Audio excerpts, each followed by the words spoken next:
बोले राधा वल्लभ लाल की जय। परम पूज्य प्रेमानंद जी महाराज जी ने आज के इस सुंदर प्रवचन में हम साधकों को समझाया है किस प्रकार हम अपने भजन में रुचि और प्रभु से ये दान मांग सकते हैं कि हमें भजन करने की शक्ति दे। इच्छा नहीं है ना, इच्छा हो तो कैसे नहीं होगा। सोच की इच्छा है कि कितनी देर रोक पाओगे, लघु शंका की इच्छा है कि कितनी देर रोक पाओ, उठ के भागोगे अभी भागोगे। भूख लगे कि कितने दिन रोक पाओगे, प्यास लगे कितने दिन रोक, काम की इच्छा होती कितने दिन रोक पाते हो। भजन की इच्छा हो ही होता नहीं। इसी बात तुम्ही से हम प्रश्न करें, बोलो इसका उत्तर। आप अपनी इच्छाओं का साधारण भी आवेश है उसे नहीं रोक सकते हो। भगवत भजन का आवेश आया तुम्हारा, रुक गया, इच्छा ही नहीं है। अगर भगवत भजन की इच्छा हो जाएगी तो किसी की ताकत नहीं कि हमारे भजन को रोक सके। वो हमसे ना मिले ऐसा हो सकता है, लेकिन वो अपना नाम छोड़ा दे ऐसा नहीं हो सकता है। जाओ हम आपका नाम पकड़े, तुम आओगे कि नहीं आओगे। तंग है भगवान और डोरी है नाम, नाम रूपी पतंग पवन सुत पावन नामू, अपने बस करी राखे रामू। साधारण बात, भजन खिलवाड़ समझते हो। अगर भजन में की इच्छा जागृत हो गई तो विश्व की समस्त इच्छाएं भस्म हो जाएंगी, विजेता हो जाओगे।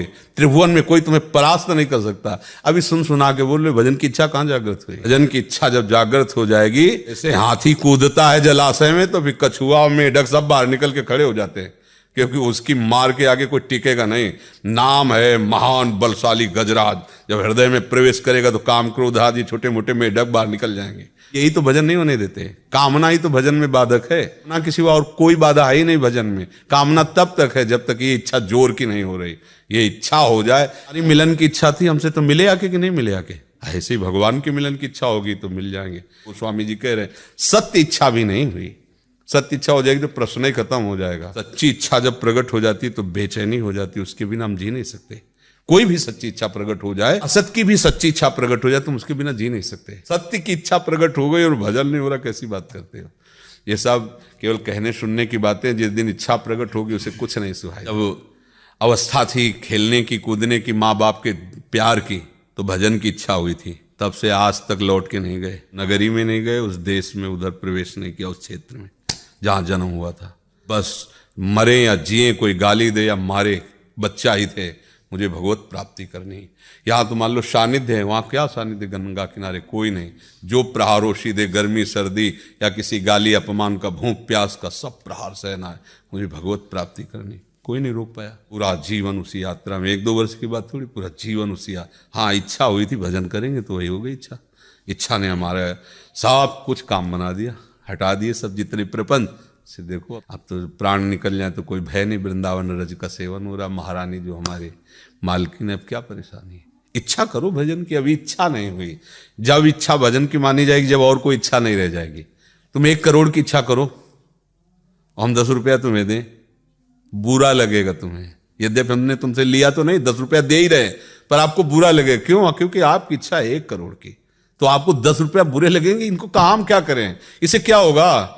हमारी तो व्यवस्था 1 करोड़ हो तब हम बात करेंगे। ऐसे हमारी अनंत ब्रह्मांडों के स्वामी के मिलने की इच्छा है, तो ब्रह्मा का पद भी उसको ऐसे लगता है जैसे 10 रुपया दिया जाए तो करोड़ की इच्छा वाले को बुरा लगता है। ऐसे ब्रह्मा का पद बुरा लगता है उसको। मुझे भगवान चाहिए, उनसे मिलना है, मुझे ब्रह्मा का पद नहीं चाहिए, मुझे सम्राट पद नहीं। यह है भगवत इच्छा में अपनी इच्छा को मिलाना। अब मुझे भजन करना, मुझे भगवत प्राप्ति करनी।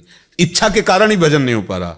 अन्य इच्छाएं इतनी जोर की है कि भजन की इच्छा बिल्कुल ऐसे ही, तो वो दब जाती है और अन्य इच्छाएं पूर्ति होती रहती है। भजन की इच्छा तभी जब केवल भजन की इच्छा।